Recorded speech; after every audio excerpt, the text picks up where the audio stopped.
Hi, a blessed morning sa inyong lahat. Welcome mga kapatid sa ating social media posolite na Salmod Salita. So medyo late tayo kaunti ngayon sapagkat tayo ay napakot sa mga activities kahapon.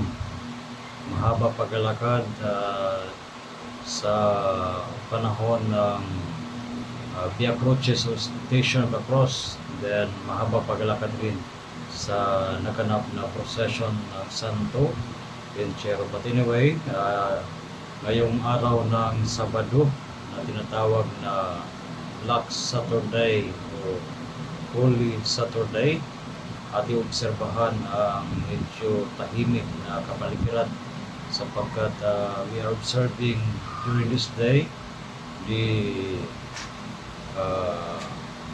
death of our Lord Jesus Christ, and we are preparing also this day for the Easter Vigil mamayang gabi.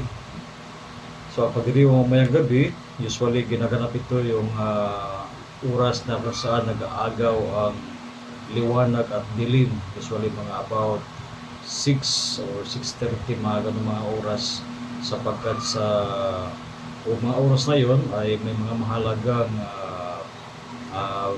pagdiriwang. Mayroong 4 na bahagi ang ating Easter Vigil mamaya.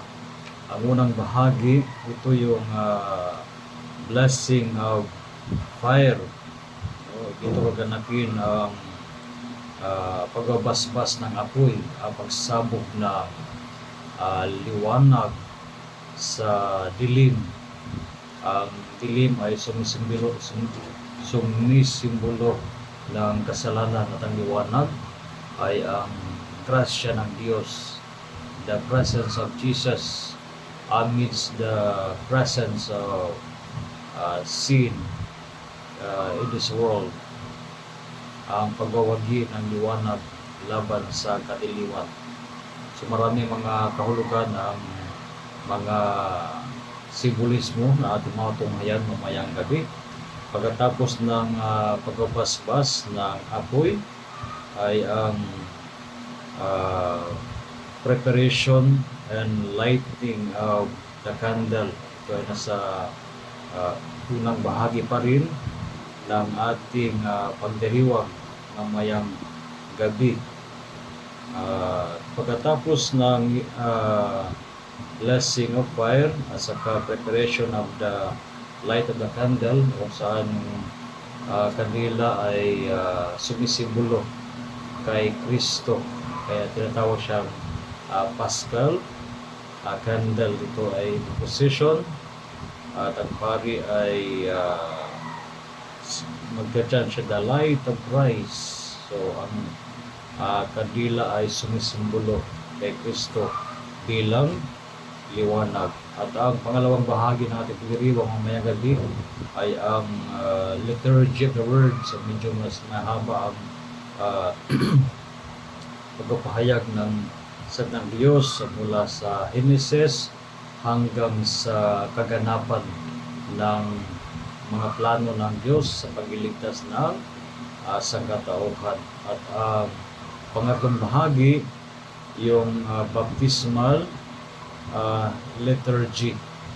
Then ang huling bahagi ay walang iba kundi ang liturgy of the Eucharist. Kaya mga kapatid, sana ay makita tayo sa mga pagdiriwang sa bihilyang ito. Alalayan natin, kasi sinabi ko ng Holy Thursday, ang Holy Thursday, yung huling hapunan na misa, Biyernes Santo at mamayang gabi, bihilya ng Pasko ng pagkabuhay ng ating Panginoon. This Holy Saturday is a one celebration.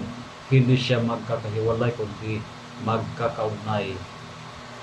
Kaya napakahalaga na mag-isa tayo para maging kumpleto ang ating pagdiriwang na tinatawag na the Sacred Paschal Triduum. So again, a blessed day sa inyo lahat. Tayo palay ko ng Panginoon sa araw na ito. At of course, rest assured of my prayers for each one of you. And I invite you again to share this Salmod Salita video sa inyong mga kaibigan sa social media. So again, a blessed day sa inyong lahat.